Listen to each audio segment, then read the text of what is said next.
नमस्कार दोस्तों, स्वागत है आपका हमारे YouTube चैनल GS5VS में। दोस्तों, गरुड़ बैच यूपी लेखपाल की तैयारी हम लोग करा रहे हैं और आज उसका 7वां दिन है। इसमें हम लोग सामान्य हिंदी की बात करेंगे। चलिए शुरू करते हैं आज का पहला प्रश्न। पहला प्रश्न, बहिष्कार शब्द का संधि विच्छेद क्या होगा? तो दोस्तों, बहिष्कार शब्द का संधि विच्छेद होगा बहि प्लस कार, यानी ऑप्शन बी इसका सही उत्तर हो जाएगा। दोस्तों, दिए गए विकल्पों में दोस्तों बहि प्लस कार इसका सही उत्तर होगा और यह एक विसर्ग संधि का उदाहरण है।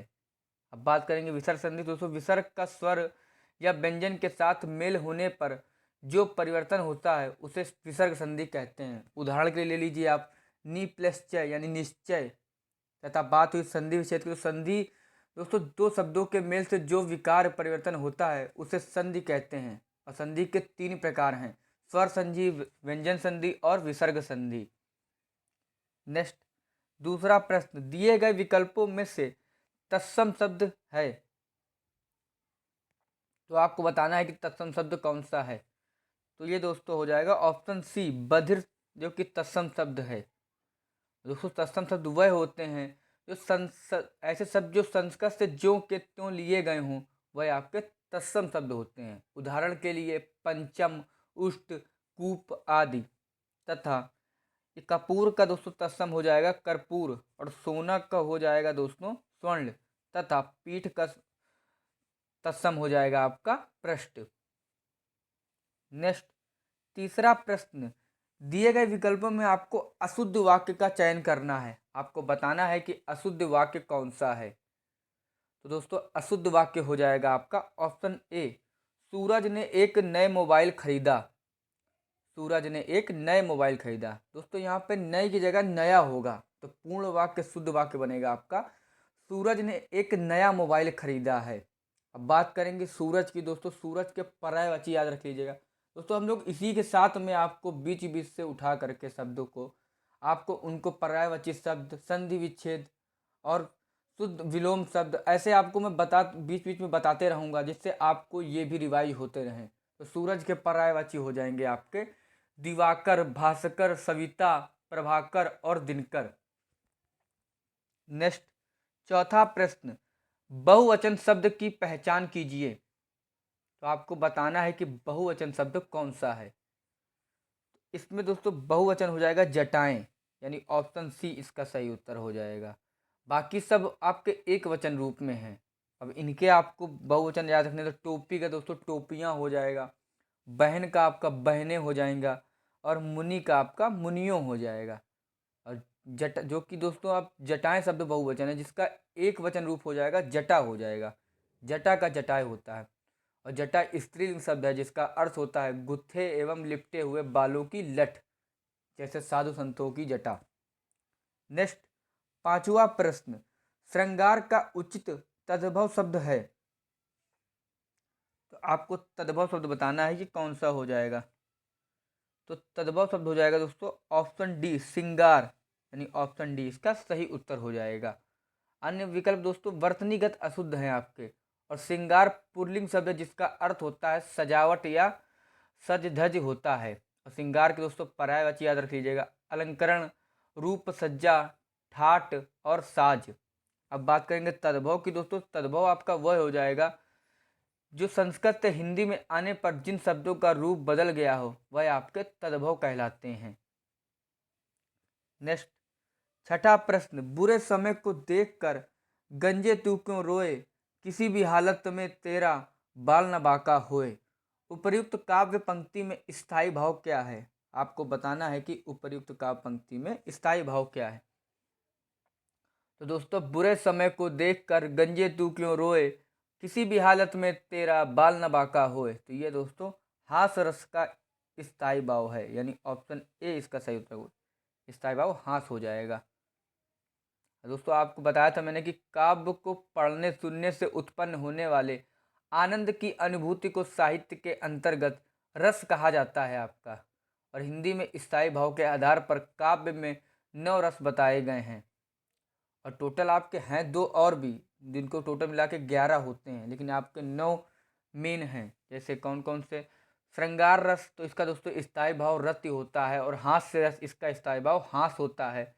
और करुण रस का स्थायी भाव शोक होता है, रौद्र रस का क्रोध होता है और वीर रस का उत्साह होता है।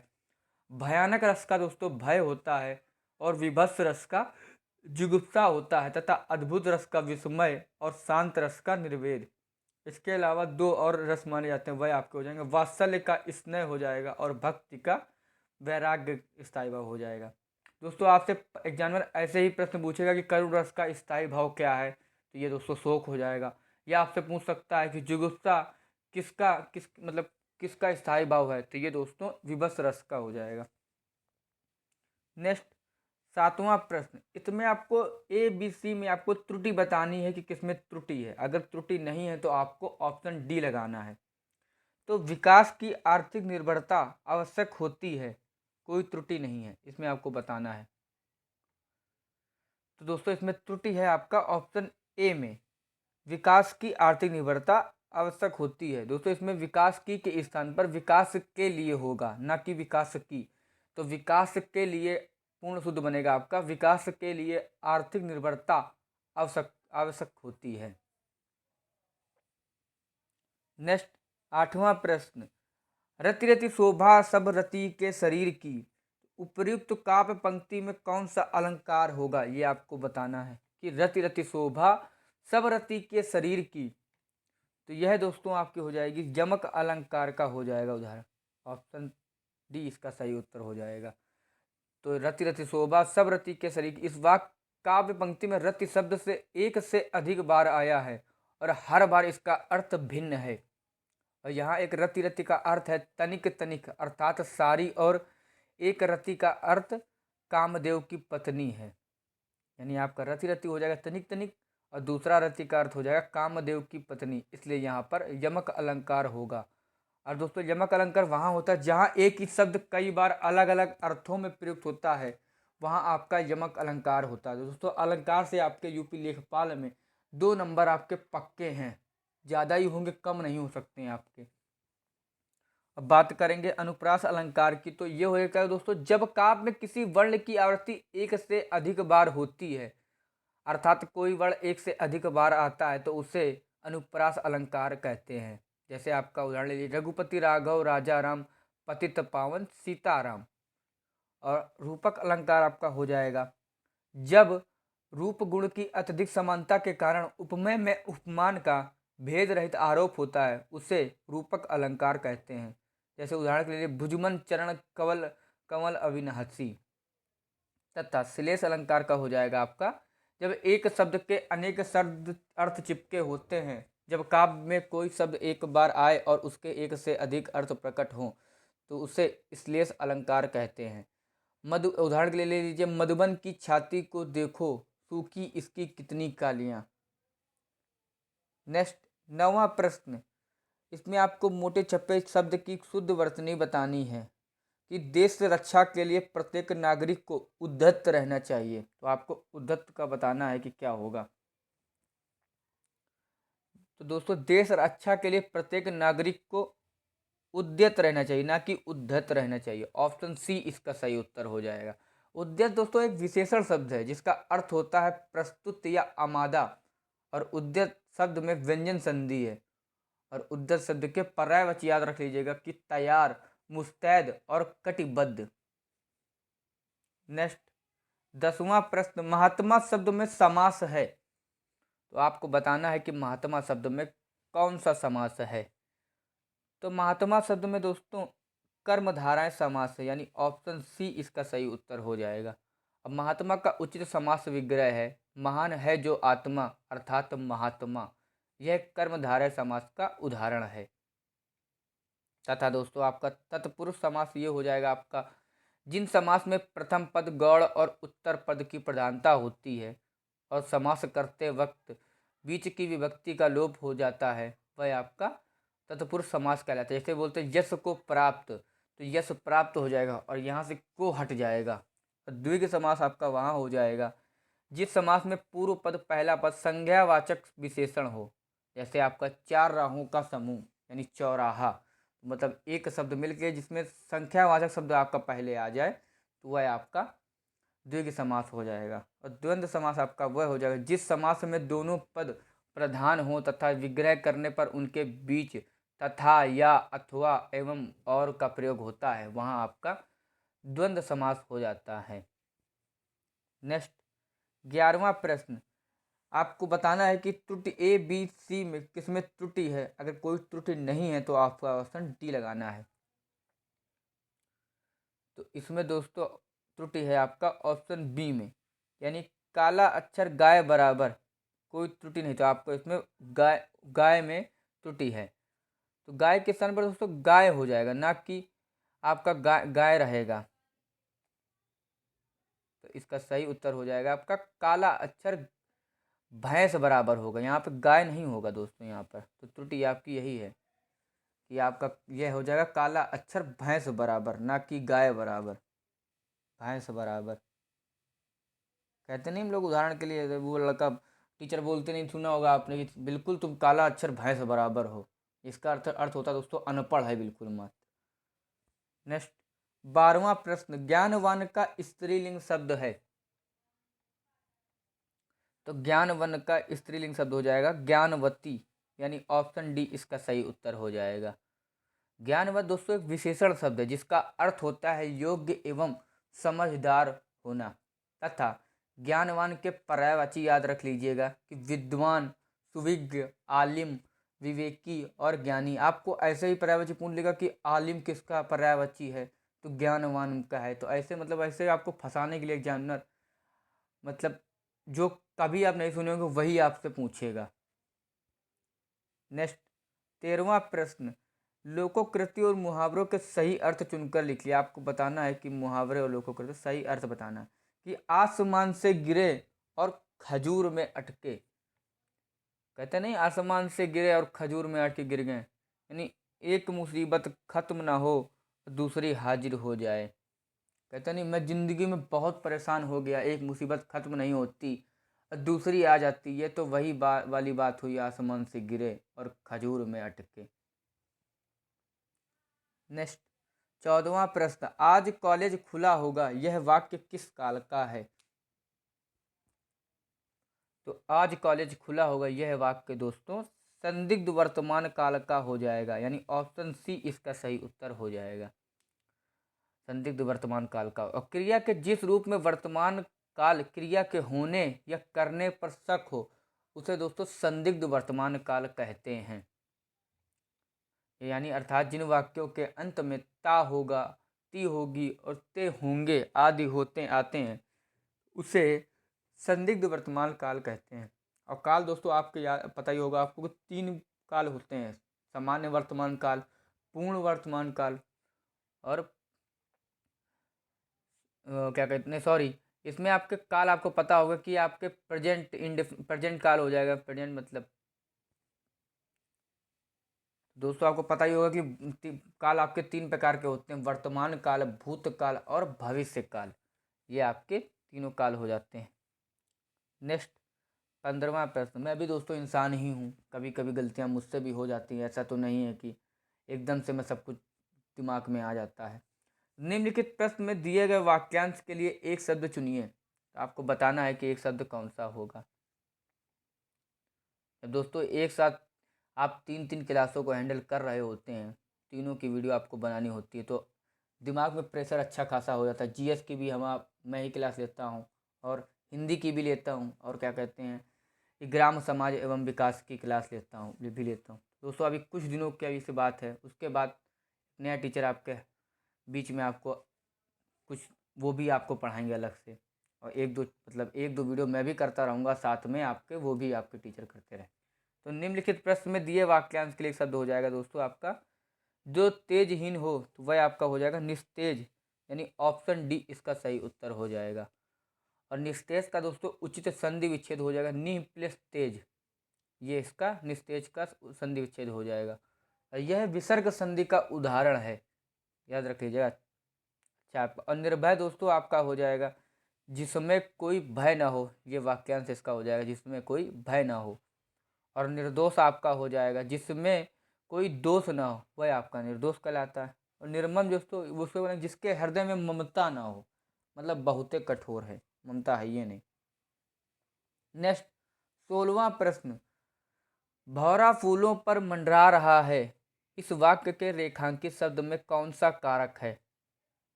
आपको बताना है कि फूलों पर मंडरा रहा है, तो यानी फूलों पर रेखांकित शब्द है दोस्तों, उसमें आपको बताना है कौन सा कारक हो जाएगा।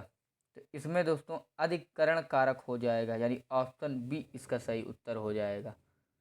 और क्रिया के आधार का बोध हो दोस्तों उसे अधिकरण कारक कहते हैं। इसका विभक्ति चिन्ह दोस्तों में और पर होता है।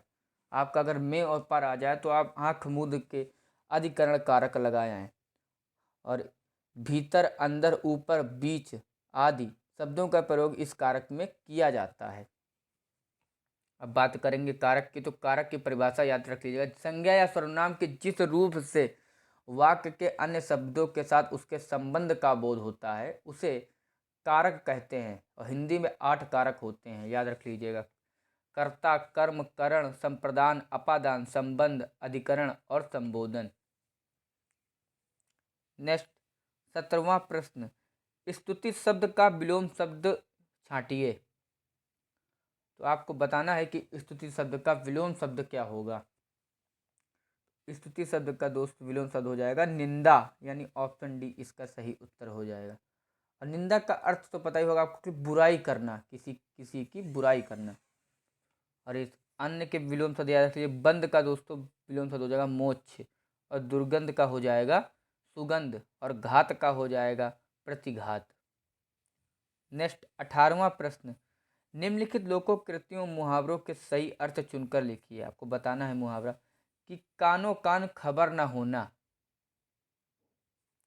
तो कानो कान खबर ना होना तो ये हो जाएगा किसी को पता ना चलना, यानी ऑप्शन ए इसका सही उत्तर हो जाएगा।